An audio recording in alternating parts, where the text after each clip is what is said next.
Okay, hi everyone. Welcome to today's event. It is our September 2021 Portals Community Call. I'm Jason Gumpert from MSDynamicsWorld.com. Pleased, as always, to be here to help host this event. I'm going to turn things over momentarily to our presenter and real host of the community call here, Nick Hayduk. He will introduce himself, tell you a little bit more as we get started. We do welcome your questions today. Look for the questions block in the webcast interface, and you can enter them anytime. I'm sure Nick will be leaving time, as always, to take your questions and your input. And we are recording today's event, as always, so we will be sending out a link to the recording and any other resources after the event ends. So without any further delay, I think we're ready to begin. Nick, I'm going to hand things off to you. Sounds good. All right. Let's jump in here. So, a quick introduction. As Jason mentioned, my name is Nicholas Hayduk, President and Software Engineer with Engineered Code Consulting Inc. here in Regina, Saskatchewan, Canada. Microsoft MVP with a focus on Power Apps portals. If you haven't done so yet, feel free to connect with me on any of my social channels there, whether it's LinkedIn, we've got Twitter, we've got a blog, we've got a YouTube channel, as well as a podcast that is with Mr. Nick Dolman. But I'm sure a lot of you have probably been here before and you're probably tired of hearing about that. One thing I'll never be tired of saying is my appreciation to the folks at MS Dynamics World, especially Jason. It's just super helpful to get these things coordinated every month. Without his assistance, I don't know if he's good at keeping me on track and getting these things all scheduled. So I appreciate him and his team helping us out and getting these sessions out there for the community.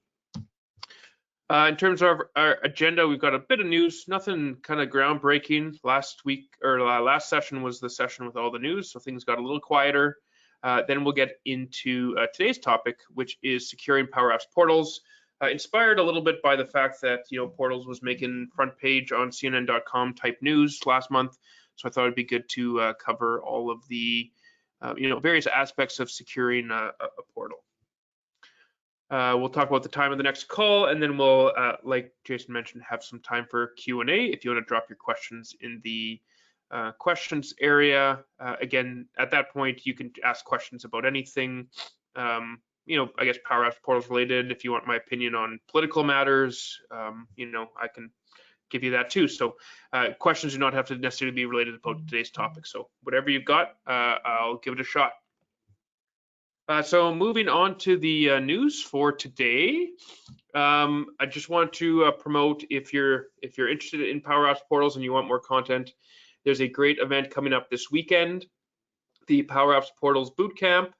The 25th and 26th, Saturday, Sunday, online.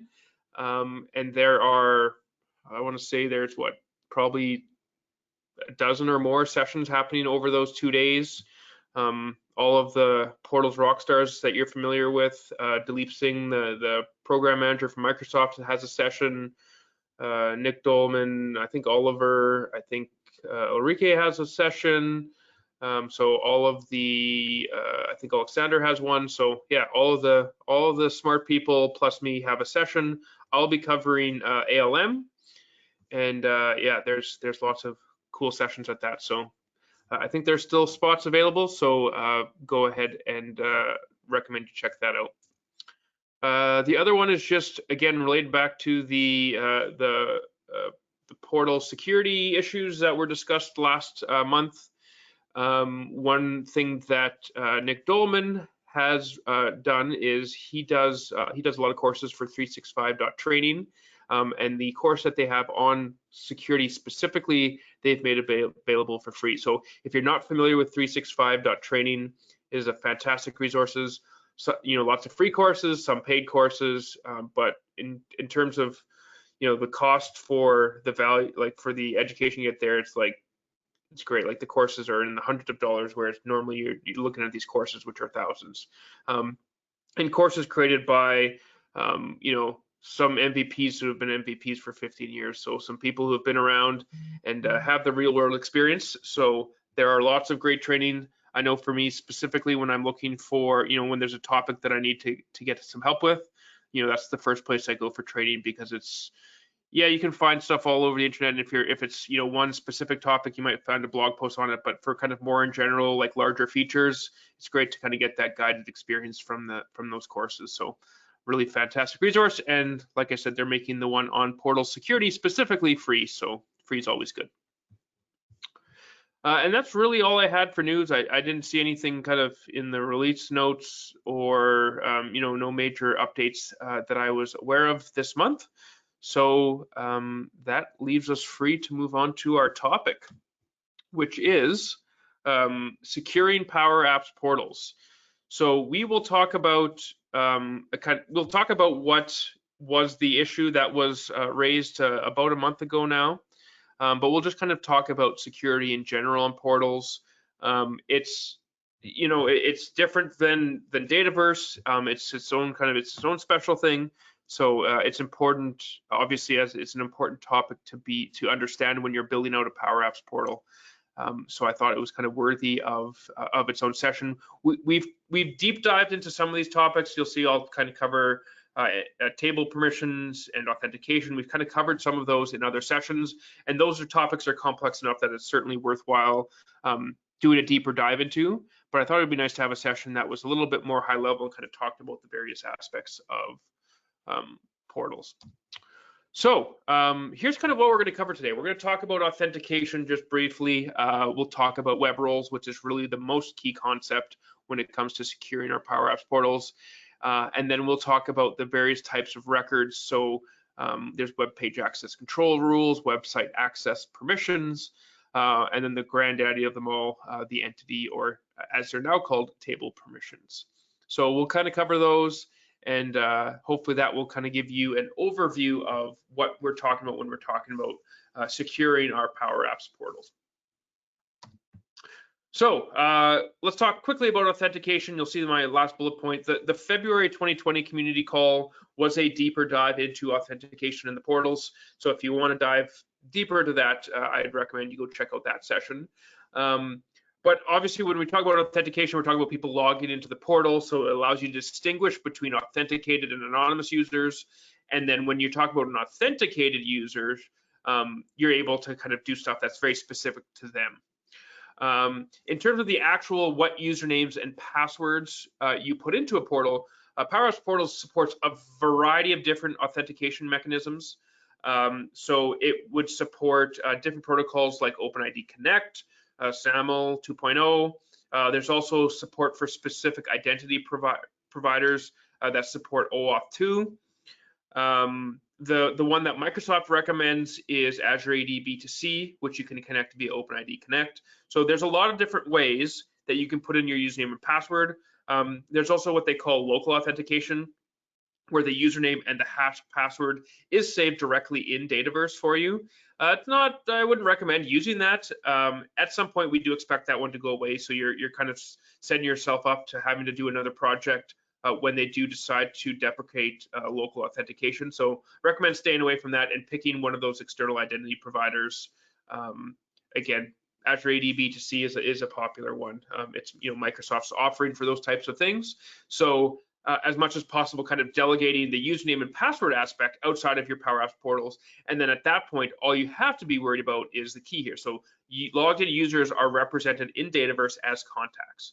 So once they've gone through the authentication process, in the end, you get this contact record that is the person who's logged in. So that's really going to be the focus as we move forward. All the authentication, when we talk about it, it's like, how are things related to the contact record? Even in the case of the employee self-service portal, where users have to be, say, licensed Power Platform users that probably have an Azure Active Directory account and are probably logging into the portal using their Azure Active Directory account. You may think that those people would be users in Dataverse, but that's not the case. Everyone who logs into a portal gets a contact. So in those cases, you end up with contact records that represent potentially internal employees. But that's how Portals works. Portals does revolve around the contact record for people who are authenticated. So obviously, it's important that you get into, figure out how is someone going to get into the portal? How are we going to know who they are? There's also the invitation code process. That's another session that we've done on the Portals community call. So we did a deep dive into the invitation code process. So as we kind of move forward in today's presentation, we're just going to assume that they've somehow logged in successfully. And how they've logged in, let's not worry so much about that anymore, but somehow they've logged into the portal and we know who their contact record is. So that gets us to web roles. So web roles are really the heart of the security in Power Apps portals. It's important to note that the Dataverse security roles, so when you're creating your system administrator, system customizer, sales manager, all those those typical security roles in Dataverse or in Dynamics mean absolutely nothing on a portal, because those are related to users. And as I just talked about, in the portal, people are logged in as contacts. I have a question here. Which authentication mechanism should be used for people that are already guests in our tenant, aka SharePoint with external user account stub? So if people are already guests, technically they can log in using those guests account. But the challenge with using guests in your Azure Active Directory tenant is that those people will need to be licensed as internal Power Apps users. So that may be a good thing or that may be a bad thing. So that means you have to get them the per app license or that sort of thing. So if they're already logging in with those same credentials that they're using as guests, they can do that. The other option is to use Azure Active Directory multi-tenant as the identity provider for your portal. So then, even though they're guests in your portal and are logging in using their own identity provider, so their own Azure Active Directory, when they log into your portal, that's seen as a separate external identity provider. So even though they may be guests, you may want to, if you want to license them as external users, you'll want to look at how are they logging in. If they're logging in to your SharePoint as what they call Azure AD B2B, then you may want to look at a multi-tenant Azure Active Directory instance, so that using that as your identity provider, so when they log in, they're seen as external users, which depending on the amount or the number of users or number of logins they have, it can be more cost effective for people to be external versus internal in that case. Okay, getting back to the web roles here. So again, web roles, they're the heart of the security. They are completely unrelated to security roles. Security roles mean nothing on a portal. And really, a web role is, it's a pretty good term, pretty self-explanatory. You assign web roles to contacts, and then these web roles have a variety of different permissions that are associated with them. So you have a contact record, you give them a web role, and that web role can have permissions like, hey, they can edit contacts, or they can see these pages, or they can't see these pages. All the various permissions that we'll talk about get associated back to the web role, and those web roles are associated to contacts. Now, there are two special web roles that are included with your portal. I recommend you don't touch them. But they are there, and I recommend you use them, but I recommend you never kind of change any of the settings. And those are the authenticated and the anonymous web roles. Those are two special web roles that you don't need to associate contact records with. So obviously the anonymous web role, there wouldn't be contacts because you don't know who they are. But the anonymous web role allows you to give permissions to people who aren't logged in yet. So for example, when we get to table permissions, if there are certain table permissions like, hey, I want you to be able to create a contact us request. Now that Microsoft, as part of the data breach, quote unquote, incident, is enforcing table permissions on all of the forms, if you want a simple contact us form for anonymous users to be able to create those, what you do is you create the appropriate permissions and assign them to the anonymous user. To the anonymous web role. So that means that anyone who's not logged into the portal yet gets any permissions associated with that web role. Now, along similar lines, the authenticated is essentially for anyone who is logged in, they get these permissions. what that does is it saves you from having, if you kind of have one level of users, it saves you from having to link all of your contacts to a particular web role. So anyone who logs in gets those permissions, even if their contact record isn't associated with that particular web role. So we do a lot of portals implementations where we don't even have to worry about linking contacts and web roles, because we just assign all the permissions to the authenticated web role, and when someone logs in, they get them. It's really only when you get multiple tiers of web roles that you need to worry about having new custom ones and associate those contacts. So, and then even in those cases, generally it'll be like, oh, they're a manager, so they need some extra permissions. So then we use the authenticated for kind of the base permissions that everyone gets, and then we apply a special permission on top of that for only those people who need it. So you can think of authenticated as kind of a base layer, and we're using that on pretty much every project. It saves you a lot of hassle, because associated contacts to web roles can be complicated depending on how it's like, where that needs to happen. So that's it's a great tool to use to avoid some of that hassle if everyone kind of needs the same basic permissions. Got another question. What is my view on the best practice for having internal users as contacts in your Dataverse?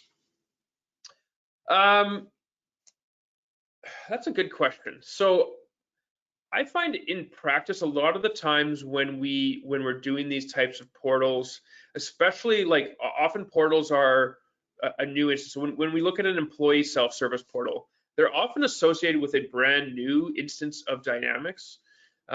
So we don't have to worry too much about mixing contacts that are external and internal. But in the cases where they are, we often like to either have often there's a contact type or that's some sort of field like there, and we just have an additional contact type where the contact type is employee. We're having some sort of flag to be able to distinguish between what are considered customers and what are considered users. So we haven't done a whole lot, like we haven't found that there's a need to do a whole lot there other than to just make it very clear and categorize them in some way, whether that's a contact type option set or choices column, or some sort of flag to say, hey, this is an internal employee kind of thing. So that's what we've done, but I'd be interested to hear if other people have experience with, how to handle, internal users, employees as contacts in Dataverse. We just find that the categorization and making it clear what they are is kind of the most important thing there. Okay, I'm just gonna jump quickly here into the actual portal management app. Let me see if I can bring that up here. Yeah, so within my portal management app, we've got the web roles. So I'm just going to jump into those. Most of the things we're talking about today are going to fall under this security area. That should come as no surprise. In this particular instance, I've got the partner portal installed. So the partner portal, in addition to the 3 kind of standard users, which are the administrators, anonymous users, and authenticated users, which we just talked about, it has 4 additional web roles that are used to provide that, to provide the various functionality. What I want to do is I want to open up the anonymous users and just point out these checkboxes here. I cannot stress how important it is to understand what these checkboxes mean. I can't even count the number of times I've seen people check this box for new web roles and that to cause them issues. People tend to think that when they check this box, they need to set this to yes for every role that is meant for authenticated users. That is not what these mean. These are the flags that the portal code used to identify the one and only anonymous users web role. Or if we go back to the authenticated users web role, this is used to identify the one and only authenticated users role. This does not mean that every role that is meant for authenticated users has had this set to yes. Every custom web role that you create should have that set to no. So you can see this is the one that comes out of the box with Microsoft. This is a role for authenticated users. They have it set to no because it is not the authenticated users role. So I recommend never touching these. Just leave them the way they are. These should be set to no for all custom ones and only yes for those specific special out of the box web roles. But I do, as I mentioned, you can obviously create more web roles here. You can create whichever, you can name them kind of whatever you want. Demo web role. Partner portal, it's associated with my thing. I'm going to leave those as no. I'm going to click save. Now I've got a role. This role is not going to do anything because we haven't associated any actual permissions with it, but that's essentially the container for other permissions. If I go into the related, you'll see all the other things that you can associate with it. And that will depend on what type of portal you have installed. So for example, if you have a starter portal, or the custom portal, you may not have forums in there. In my case, because I have partner, I'm not seeing the permissions that are associated with the ideas section or perhaps the blog. So there are different permissions depending on what type of portal you have. But again, everything gets related back to the web roles. So we've got entity permissions, we've got the forums, we've got the web page access control rules, as well as we've got content access levels. So that's kind of quickly with web roles. Web roles themselves, just a shell, just a container for the other permissions, but important to understand with anonymous and authenticated what those roles are for, and to avoid problems by not checking that authenticated users box on any of the custom web roles. All right, I'm just gonna flip. I got another question here. We need an Azure B2C, business to consumer. We need an Azure B2C to B, business to consumer, and back to business. Yes. Yeah, I mean, we use Azure AD B2C a lot. I'm not going to lie and say it solves all the problems of the world. There's lots about the authentication that I think that they're working on. So I would say that it's I wouldn't. It's certainly not in preview or anything like that. But I think Microsoft themselves would admit that there's lots of areas that they want to continue to improve on. So it's still working its way towards a goal that's probably a little bit away. But there's also opportunity that you can use things like Okta. There's other providers out there that, as long as they're OpenID Connect compliant, if you're more comfortable with them, you can certainly look at those options as well. Those will work with the portal. Okay, let's talk about one of the two most important types of permissions that we're going to deal with are web page access control rules and table permissions. So let's talk about web page access control rules. Web page access control rules allow you to give or revoke access to an entire page. So we're not talking about individual elements on a page. It's whether a user can see a page or not see a page. Now, it's also used for legacy front-side editing. I'm not going to get too much into the legacy front-side editing, but if you ever go in there and you see, wait, what does the grant change permission do? That's to allow people to do the legacy front-side editing directly on the portal. Primarily, what we see web page access control rules used for is to hide pages from users, and so that only specific users can see them. So I'm just going to go back to my browser here. So if we look at web page access control rules, in my particular instance, which is the partner portal, we'll wait for this to come up. What we have are different permissions to restrict read to certain types of users. So within the partner portal, which is Microsoft's kind of most complex template, we saw that there was a role for non-partners, and there was a few different roles for partners. So what they do is that when you log into the portal, certain pages become visible when you're a partner, and other pages are visible when you're not a partner. So as an example, the partner registration form is available only to people who are not a partner. So what's done here is we have a web page registered to be a partner, and we're saying restrict read. So what this permission means is that once there is a restrict read permission for a web page, only people who are in a web role that have that permission can see it. Now, you could have multiple different web roles with restrict read on the same page and they'll all get access to it. But if your web roles don't give you a restrict read permission on that particular page, it will be as if that page doesn't exist on the portal. It will automatically disappear from menus, child nav, all that sort of things. It will be as if that page doesn't exist. If you're not logged in and you attempt to go to it, it will kind of ask you to sign in. But even after you sign in, if you still don't have access to it, it will give you an access denied. So that's primarily what we're seeing here. So again, if I were to open up, say, this restrict read to partners for parent account page, again, the name is really just a description. The name doesn't impact any of the functionality, so just name them whatever you think is intuitive. But the key here is we're saying restrict read to this particular page, and only when we go to the web rules, we'll see that this particular permission is associated with 3 web rules. So only someone who's logged in, or I guess in theory, anonymous users can't have web page access control rules. So only people who are logged in with one of these roles will see one of these pages.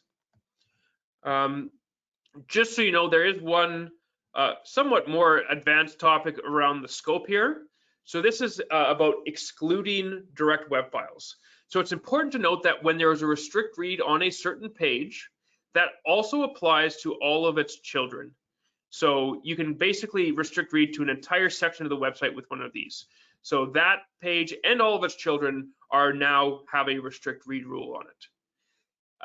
What this does is when you say all content, it will restrict read to that page, all of its child pages, and all of its child files. If for whatever reason you don't want to restrict read to all of the child files, you can say exclude direct child web files. You might be asking why that is there. I would say it's an edge case because it happens all the time, but it's one specific purpose that's for, and that is if you want to restrict read to the home page of your portal. If you restrict read to the home page of your portal, which you do to basically force anyone who hits your portal to log in, if you don't give access to some of the child files that are children of the home page, which includes some of the theme files and some of the kind of the core JavaScript that are necessary to run the portal, you end up in a case where someone can't even log in because they can't even see stuff on the sign-in page. So the main purpose of this scope is so that you can say restrict read to the home page, so that you must be logged in to see the home page, but some of the child files associated with the home page are needed to even show the sign-in page. So that's what that exists for.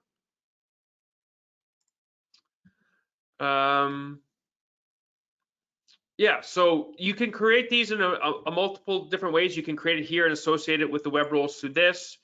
You can go to the web roles and say go into Partner Manager if you want to create new ones, and go into here and create the web page access control rules. The other thing you can do, I don't think I have, let me just open up this. You can create these permissions as well using the Portal Studio. So let me just get that open here. I'm gonna switch to there. I'm gonna go to apps, and I'm gonna go into my portal, which is this one, and I'm gonna say edit. So one thing that may not be intuitive if you don't kind of know what's going on is the fact that when we look at the home page, when we go into the permissions, now I'm not going to do it on there, but let's just say I go to I'm just going to open this up. And I've got one from previous ones. So let's maybe actually even go to my React page. That was from last month. If I go to React and just wait for that to load. When I go into this one, I go into permissions, it says page available to everyone. And that essentially means that there are no web page access control rules created for this. If I change this, the minute I change that, if I go back to here and I go to my web page access control rules, this permission just got created. You can see it was created right now.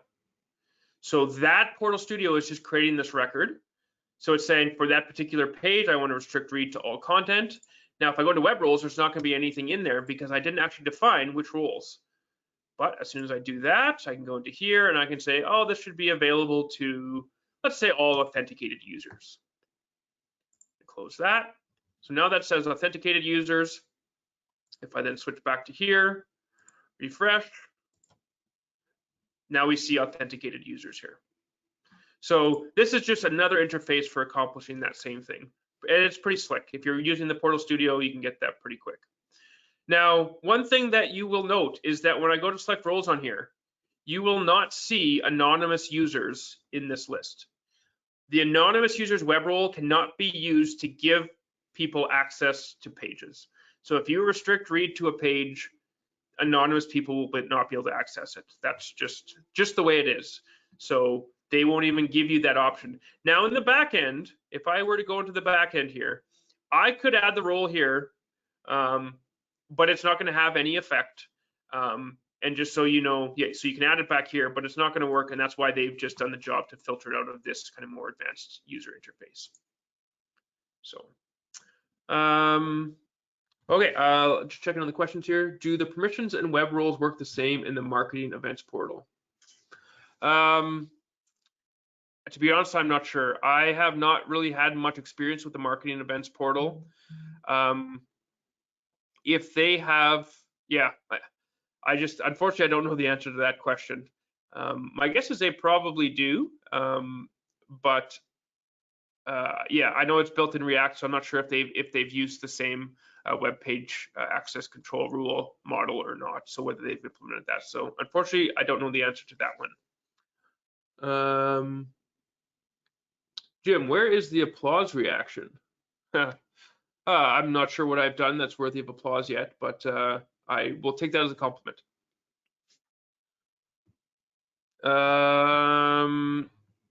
Okay, back to, so that kind of covers web page access control rules. Again, the key is use it to restrict access to pages. It covers all of the child pages as well.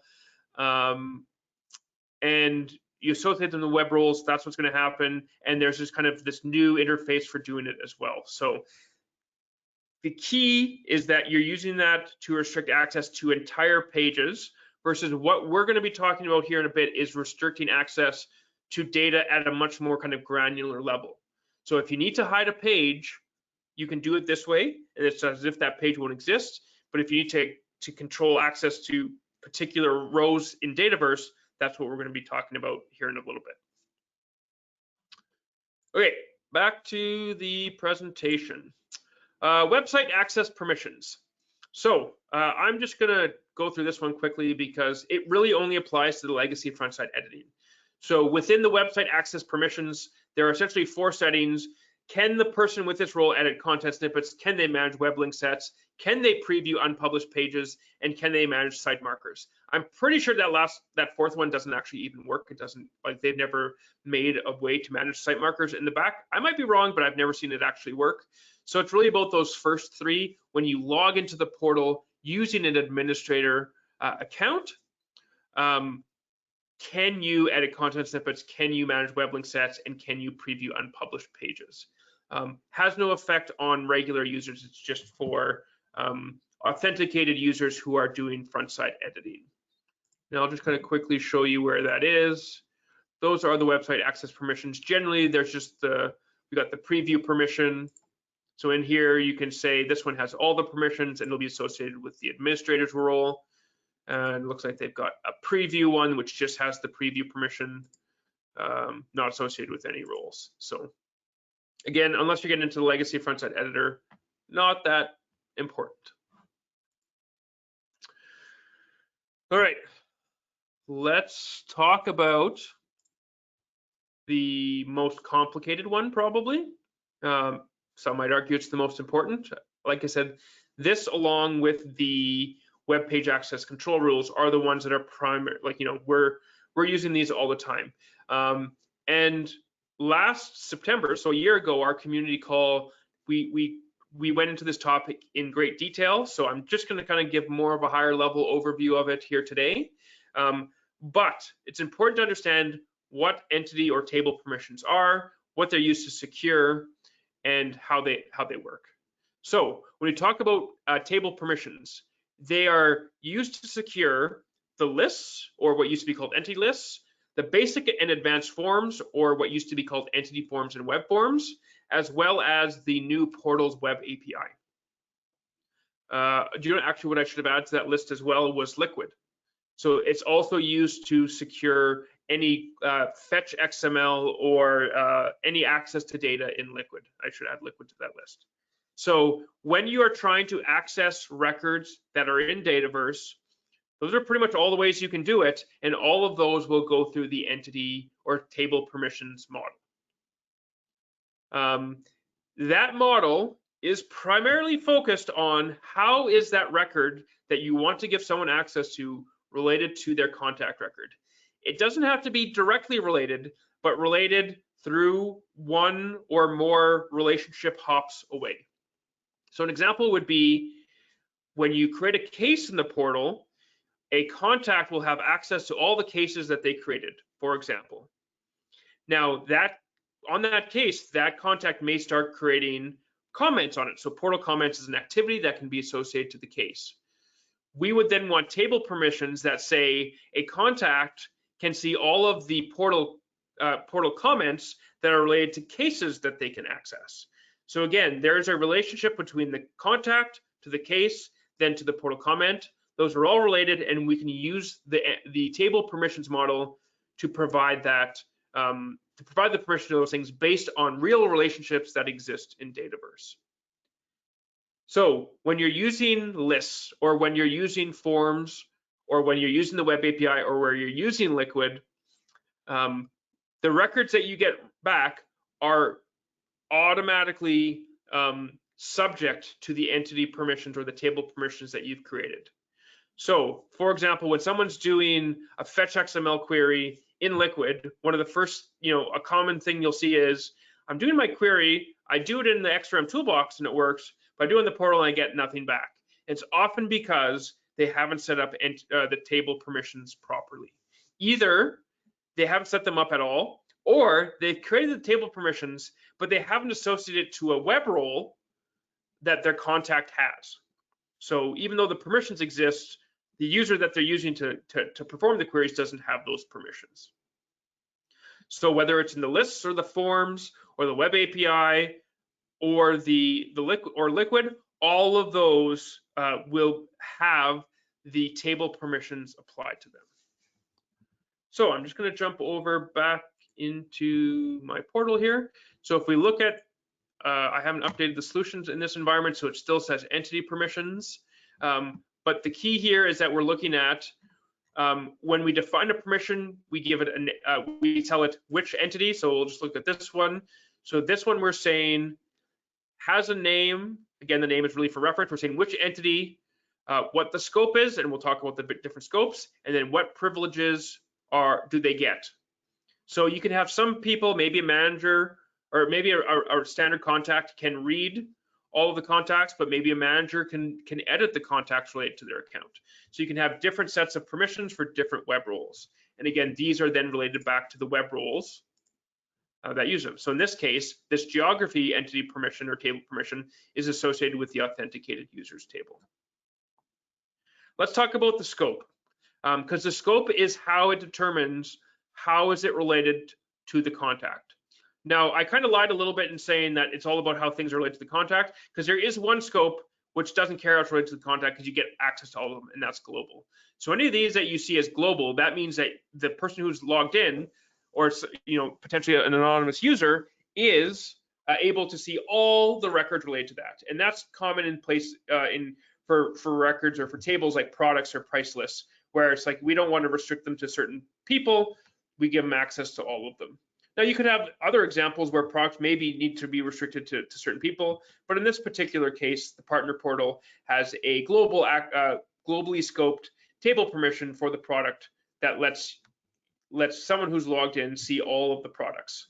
So that's what global is. If there's no relationship to your contact some way, then you kind of need to get global and say anyone with that permission can see any of the records in there.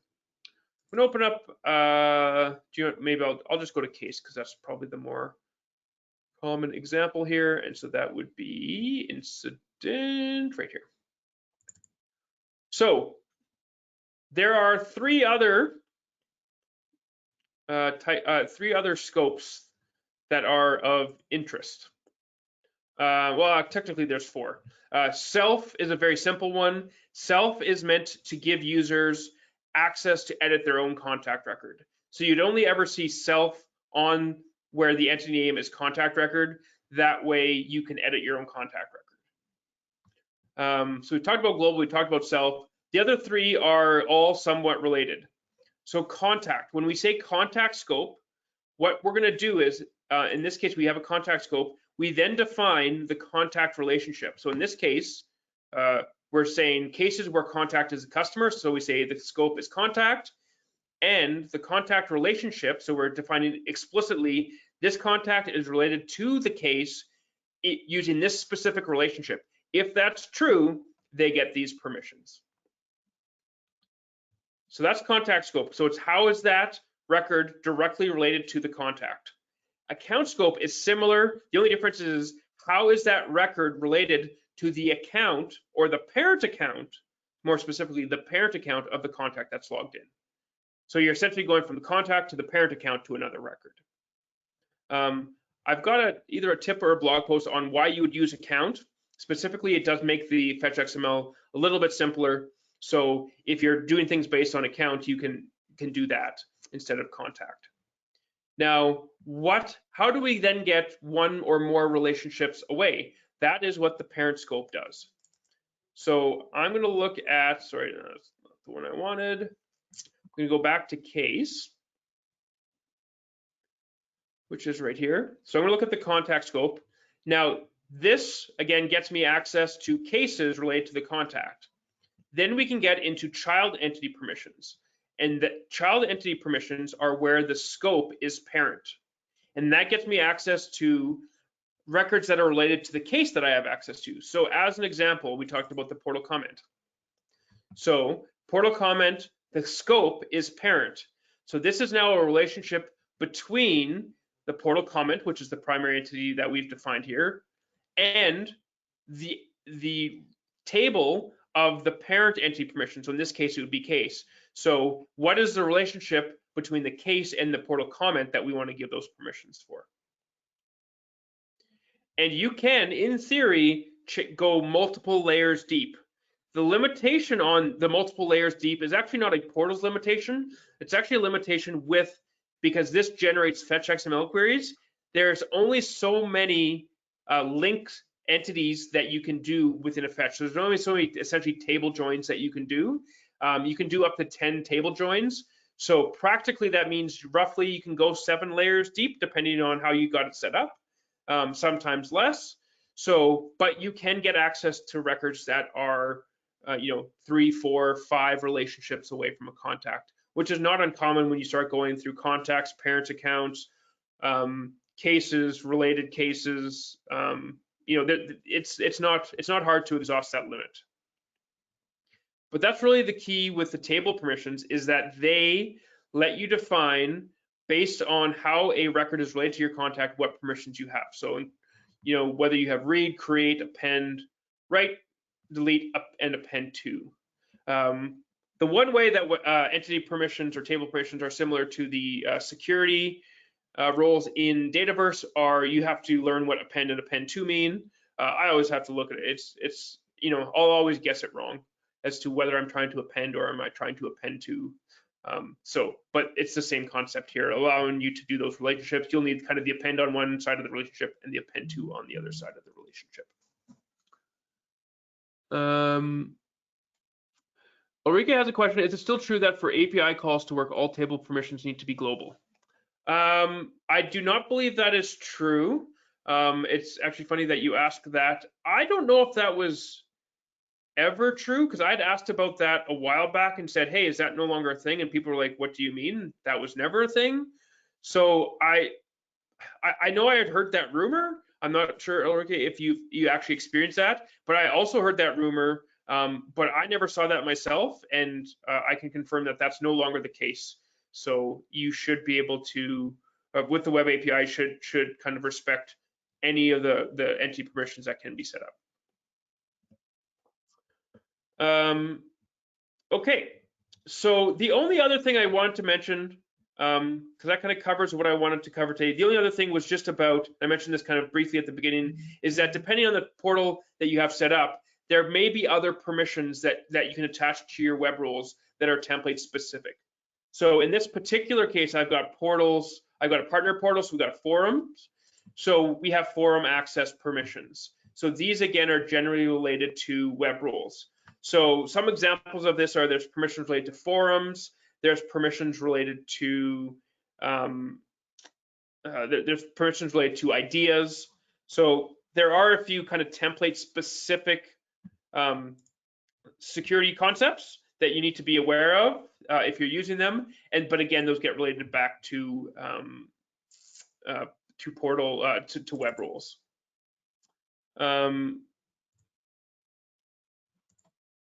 Yeah, and then there's also kind of separately are the content access levels. Those are used for securing knowledge base articles. So here's your default content access level. This is used kind of the idea is that maybe some knowledge articles are premium. These get related to the knowledge articles themselves as well. So that is the way. Because knowledge articles themselves are not web pages you can restrict access to, content access levels are the way that you can configure access to your knowledge articles. Okay, do another question here. You got it from Microsoft support in April. Okay, well, yeah, maybe when it was back in preview, that was still a thing. I don't play with preview things as much as I'd like to. So by the time I got into the web API, I think they had resolved that. So not saying that Microsoft support can never be wrong, but I'll just leave it at that. I don't think I've missed any questions over there. Just jump back here. So that's kind of what I want to cover. Again, the big thing here is we've got our table permissions, we've got our web page access control rules. That's kind of usually what we're talking about when we're talking about securing a portal. We've got our lists and our forms. How do we make sure we don't have the we're not exposing records that we don't want to? The whole quote unquote data breach that they were talking about last month was about the fact that with forms or with lists, you could say don't enforce table permissions. That was the security breach. Was you could check a box or you could uncheck a box that says don't enforce security permissions. And when you did that, then it exposed all the records related on that table. In the case where people were doing entity lists and they were using the OData feed. So on the entity list capabilities, you can check a box that says expose an OData feed. So great, it exposed an OData feed. Maybe you need that. But then the next step was then you uncheck the permissions, so it doesn't enforce any permissions. And so now all the records in Dataverse are exposed. That was the data breach. People enabling OData and then unchecking the box that says enable entity permissions.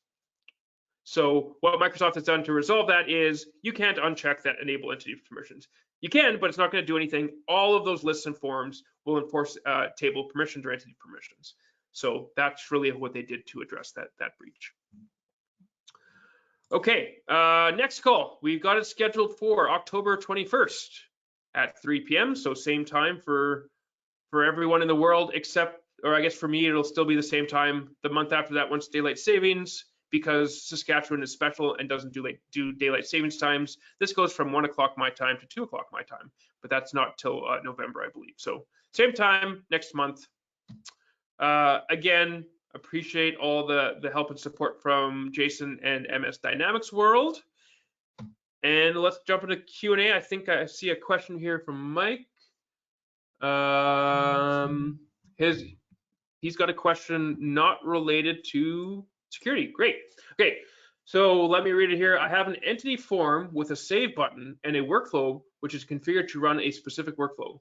If a portal user opens the form, enters data, and presses the workflow button, but doesn't press the save button, then the workflow runs. Yes, that's to be expected. However, the form isn't saved, so the workflow doesn't see the data that the user has entered because it isn't saved. Yes, that is true. This is confusing for the user. There's no indication that the form should be saved before they run the workflow. Is there a way to have the workflow button save the record before running the workflow? I mean, there's no checkbox or anything to do that. Really, what we would need to do in that case is just start enforcing, just doing some logic with JavaScript that you can check in JavaScript whether the form is dirty. So what you could do is just kind of put some JavaScript on the submission to check this on the workflow button that says, hey, if there's dirty stuff on the form, then stop it from submitting, maybe display a record or a message to the user. So what you're asking for is possible to do, just not via configuration. You'd have to write some JavaScript to accomplish that. But I agree, it's not ideal that when you click that button, because essentially if you don't click the save button, nothing gets saved. So yeah, what you're describing is expected behavior. I agree, it's not ideal, and the solve for that is to implement some JavaScript that improves that user experience.